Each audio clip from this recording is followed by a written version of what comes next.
तो हमारे गैलेक्सी में ही उस एलियन सभ्यता को होना पड़ेगा अगर हमें उसके प्रेजेंस को ढूंढना है। तो ये आइज भी दिमाग का पार्ट है, बहुत लोग ये नहीं जानते। एवोल्यूशन के टाइम पे आपका आइज आपके दिमाग को अटैच्ड है डायरेक्टली।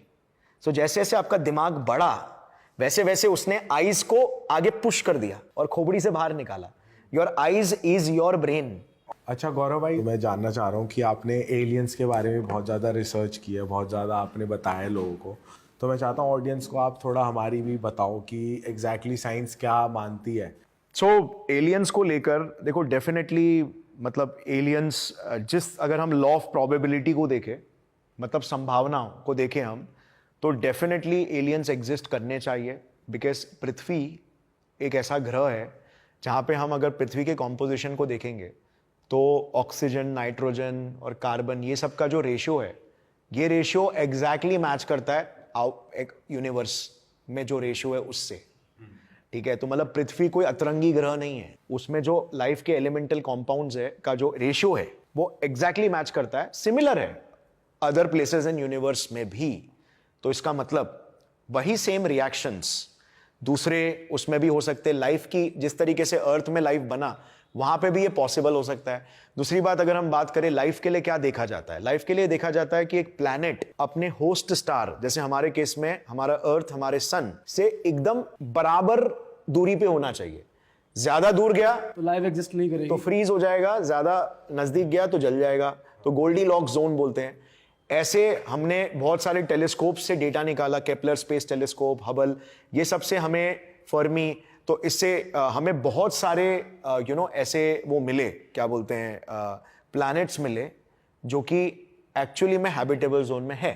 अब उनमें जो केमिस्ट्री है, केमिस्ट्री भी थ्रू आउट द यूनिवर्स काफी सिमिलर है। अच्छा, कार्बन एक ऐसा मॉलिक्यूल है जो कि अकेले इतने कॉम्बिनेशंस बना सकता है जितने सारे elements combined. Carbon is the main atom, क्योंकि कार्बन सबसे ज्यादा बॉन्ड करता है, ठीक है, दूसरे एलिमेंट्स के साथ। कार्बन को ऐसे कह सकते हैं कि बहुत ही हाउसी है, उसे फट फट फट फट सेट होना है किसी के साथ, ठीक है, कार्बन। तो कार्बन की भी मात्रा दूसरे प्लैनेट्स में है अच्छे मात्रा में। तो कहने का मतलब ये गोल्डीलॉक जोन में है, कार्बन है, लाइफ के जो एलिमेंट्स है उसका भी यही है, उसका भी प्रपोर्शन मोर और लेस सिमिलर है। तो यार कोई इंसान जो इस पॉसिबिलिटी को रिजेक्ट करेगा वो स्टूपिड ही होगा कि एलियन लाइफ हो ही नहीं सकती, ठीक है। तो डेफिनेटली इट्स पॉसिबल। और एक ड्रेक्स इक्वेशन करके एक इक्वेशन है बेसिकली, जो कि एग्जैक्टली इसकी प्रोबेबिलिटी को से डील करता है, और उसके भी रिजल्ट्स पॉजिटिव ही है कि मतलब yes there should be life. अब सवाल ये है कि क्या एलियन लाइफ वैसा है जो जैसे हमने फिल्मों में देखा है।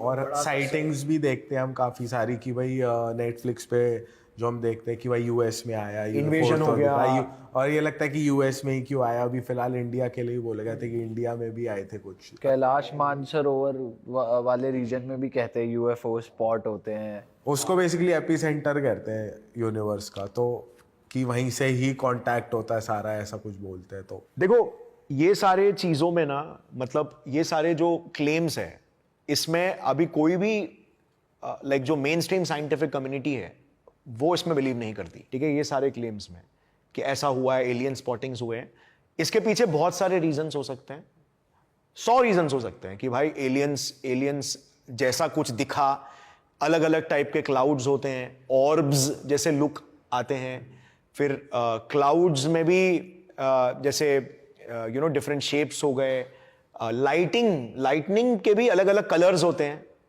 ठीक है। जैसे एक लाइटनिंग है जो कि एक जेलीफिश स्प्राइट लाइटनिंग कहते हैं, स्प्राइट लाइटनिंग होता है, वो ऐसा लगता है कि आसमान में एक जेलीफिश जैसा, एक स्केलेटन जैसा कोई चीज आ गया करके, तो रेड कलर का जेलीफिश स्प्राइट। तो कहने का मतलब ये है कि इजीली मिसकंस्ट्रू किया जा सकता है कि भाई क्या देखा क्या नहीं दिखा करके।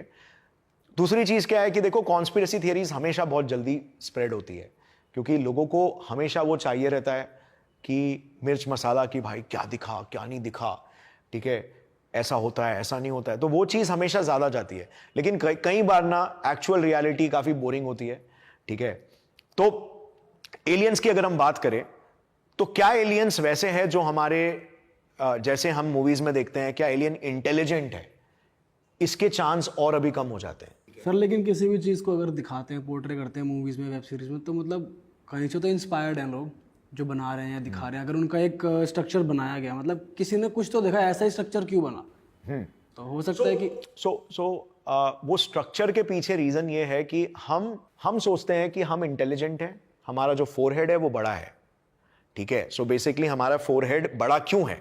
अगर तुम कुत्ते को देखोगे या कोई भी जानवर को देखो, उनका फोरहेड सपाट होता है, ऐसा नहीं होता है, ऐसा ऊपर नहीं होता है, ऐसा होता है डॉग का, हाथ तो फेरते रहते हैं हम। ये इंसानों में ही ये पेक्यूलियर ट्रेट है, क्योंकि ह्यूमंस का pre frontal cortex, frontal lobe, pre frontal cortex, जो कि हमारे थिंकिंग के लिए रिस्पॉन्सिबल है।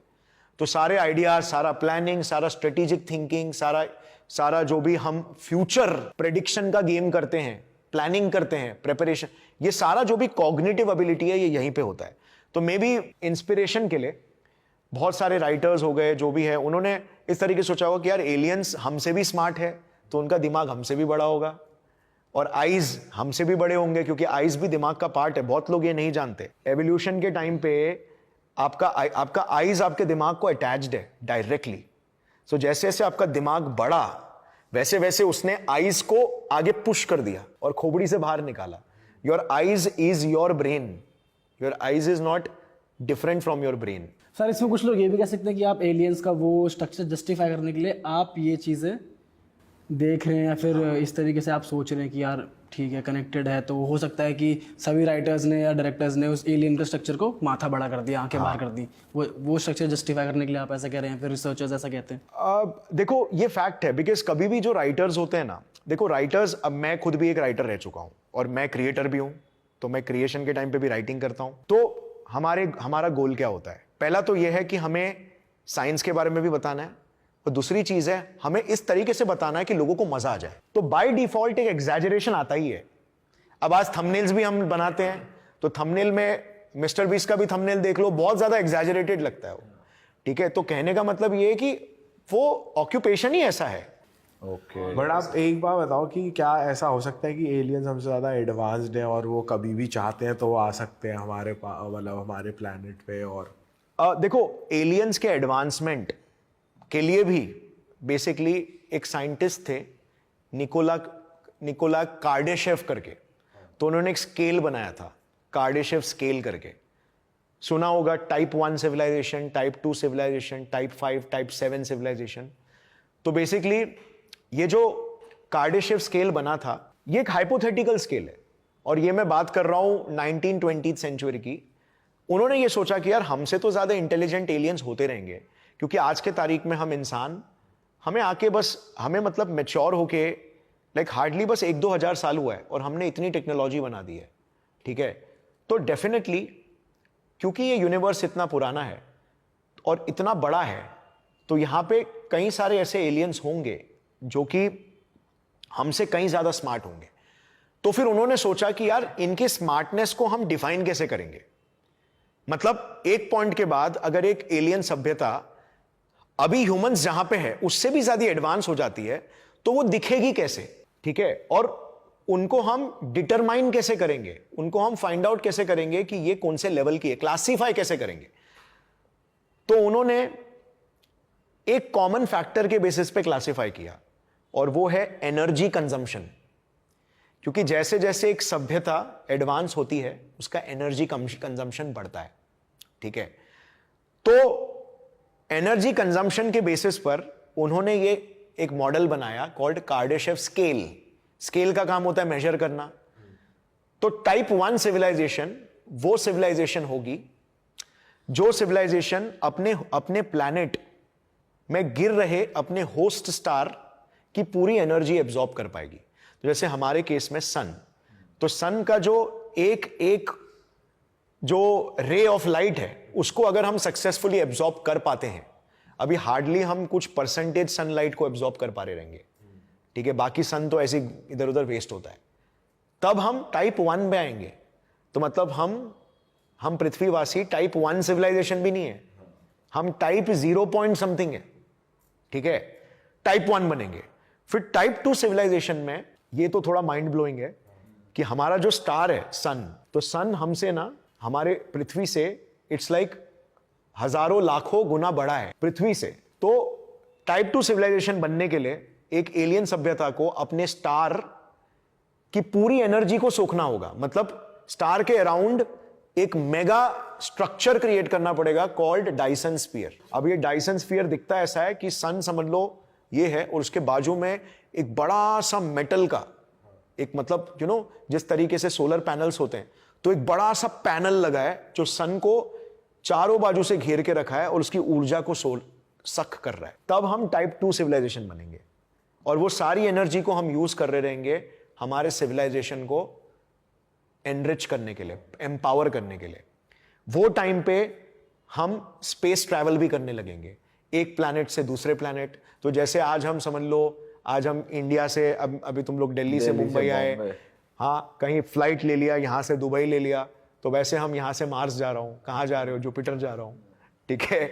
मतलब जुपिटर में भी अगर कॉलोनीज बने तो जहां जहां पे भी ह्यूमन कॉलोनीज बने, वहां पे हमारा इंटर गैलेक्टिक ट्रैवल कॉमन हो चुका होगा, क्योंकि इतनी एनर्जी है हमारे पास और इतना सिविलाइजेशन एडवांस हो चुका है। तो हो सकता है कि एलियंस ने बना लिया हो ऐसा कुछ, क्योंकि उनके लिए कहा जाता है वो कर सकते हैं ट्रैवल। तो ये जो स्केल है, ये पहली बात तो हाइपोथेटिकल स्केल है, लेकिन मैं बताता हूं कि ये क्या सीन है कि एलियंस ने बनाया, हो सकता है, नहीं हो सकता है, हमें कैसे मालूम पड़ेगा, ये हमें नहीं मालूम पड़ेगा, ये मैं आगे बताता हूं। बट पहले स्केल को थोड़ा आगे बढ़ते हैं। टाइप 3 सिविलाइजेशन जो है, टाइप 3 सिविलाइजेशन में बेसिकली आप अपने सोलर सिस्टम में और अपने गैलेक्सी में जितने भी स्टार्स है, हर किसी स्टार का आप एनर्जी चूस रहे हो। मतलब हर स्टार में डायसन स्फीयर्स लगे हुए हैं। हर स्टार, हमारे सोलर सिस्टम में एक स्टार है, और ऐसे कम से कम बिलियंस ऑफ स्टार्स हमारे मिल्की वे गैलेक्सी में। तो ऐसा कहते हैं कि जितने कण, जितने रेत के दाने दुनिया भर के बीचेस में है, उतने स्टार हमारे गैलेक्सी में है, और उतने स्टार्स में हमने डायसन स्फीयर लगा के रख दिया है। तो हम टाइप 3 सिविलाइजेशन बनेंगे। अरे बाप रे सर, ये तो बहुत ही हाइपोथेटिकल बहुत नहीं है? हाइपोथेटिकल है, बट ये पॉसिबल हो सकता है अकॉर्डिंग टू कार्डाशेव, ठीक है। Nikolai Kardashev was a scientist. तो अब ये कैसे होगा? टाइम लगेगा, टेक्नोलॉजी डेवलपमेंट लगेगा, हमें साइंस के कुछ बहुत ही डार्क कायदे कानूनों को एक्सप्लॉइट करना पड़ेगा, जिससे हम उस लेवल का लीप ले पाएंगे। लेकिन नेवर से नेवर, क्योंकि आज तो कोई ये सोच ही सकता है कि भाई फोन से इधर बैठे अमेरिका में बात कर रहा है।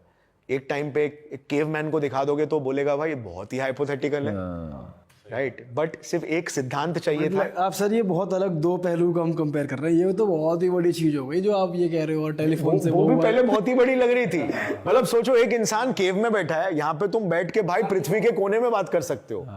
तो ये भी पहले बहुत ही बड़ी लगती थी। एक सिद्धांत सिर्फ चाहिए ना, सिद्धांत। कुछ अगर हमें सिद्धांत मिल गए, समझ लो हमने डार्क एनर्जी को एक्सप्लॉइट करना सीख लिया, हमने वर्महोल्स को एक्सप्लॉइट करना सीख लिया, ठीक है। इससे हम एक जगह से दूसरी जगह पे डोरेमोन के एनीवेयर डोर की तरफ पहुंच सकते हैं, ठीक है। तो अब तुम्हें यहां से जाके स्टार नंबर ये, और समझो हर कंट्री में, अभी तो कंट्री की वजह से आबादी बढ़ रही है क्योंकि इतने कंट्रीज है, हर प्लैनेट में आबादी बढ़ेगी। अब बिलियन से ट्रिलियंस ह्यूमंस पहुंचने में कितना टाइम लगेगा? डीएनए का तो काम ही है बढ़ते रहना, इन्फेक्शन की तरफ फैलना। 1 से 4, 2 से 4, 4 से 8। तो कहने का मतलब ये, और बिलियंस को कॉलोनाइज करने में कितना ही टाइम लगेगा? तो ये भी तो कंपाउंड होते जाएगा ना। तो इट्स पॉसिबल। मतलब हम इम्पॉसिबल तो साइंस ने एक चीज सिखाया, इम्पॉसिबल कुछ नहीं बोल सकते। अच्छा सर जी, आप कुछ हाँ, फिर आगे बढ़ते जाएगा इस तरीके से डायसन स्फीयर, फिर आप यूनिवर्स को करोगे। अब coming to your answer, so question ये था तुम्हारा कि ऐसी कोई एलियन सभ्यता हो सकती है जो हमसे भी ज्यादा इंटेलिजेंट है और वो हमसे करा रही है। तो यहां पर ना एक फिजिक्स के प्रिंसिपल्स के हिसाब से एक लिमिटेशन आता है। लिमिटेशन ये है कि जब से यूनिवर्स क्रिएट हुआ था ना, तो डार्क एनर्जी एक ऐसी एनर्जी है जो कि स्पेस को एक्सपांड करा रही है, और डार्क एनर्जी का जो स्पीड है स्पेस को एक्सपांड कराने का, वो लाइट से भी ज्यादा है, ठीक है। मतलब डार्क एनर्जी के एक्सपेंशन की वजह से एक गैलेक्सी दूसरे गैलेक्सी से लाइट स्पीड से भी ज्यादा फास्ट स्पीड से अलग होती जा रही है। तो हमारी जो नियरेस्ट गैलेक्सी है एंड्रोमेडा, और आजू बाजू के जो भी गैलेक्सीज है, अभी तो फिलहाल ये एंड्रोमेडा और मिल्की वे एक दूसरे को कोलाइड कर रहे हैं, क्योंकि वो लोग डांस कर रहे हैं आपस में, मतलब they are orbiting each other. तो एक पॉइंट पे वो कोलाइड हो जाएंगे और कहते हैं कि एंड्रोमेडा और मिल्की वे कोलाइड के बाद मिल्की मेडा बनेगा, ठीक है। बट अगर लेट्स से कि इनका मोशन ऐसा नहीं, इनका मोशन ऐसा होता, ठीक है, तो ये लोग अपने जगह पे स्टेबल होते थे, तो इन दोनों के बीच में लाइट के स्पीड से भी फास्ट इनका एक्सपेंशन हो रहा होता, मतलब ये लोग एक दूसरे से दूर जा रहे होते थे। तो अब ये सिद्धांत एक बहुत बड़ा लिमिटेशन है, ठीक है। क्यों लिमिटेशन है? क्योंकि अब तक हमने जितना भी सीखा है साइंस को, इंफॉर्मेशन ट्रांसफर के लिए सिर्फ और सिर्फ लाइट की स्पीड से ही आप कर सकते हो। लाइट की स्पीड वो लिमिट है। तो हम फोन पे बात करते हैं, रेडियो वेव्स के थ्रू इंफॉर्मेशन जाता है।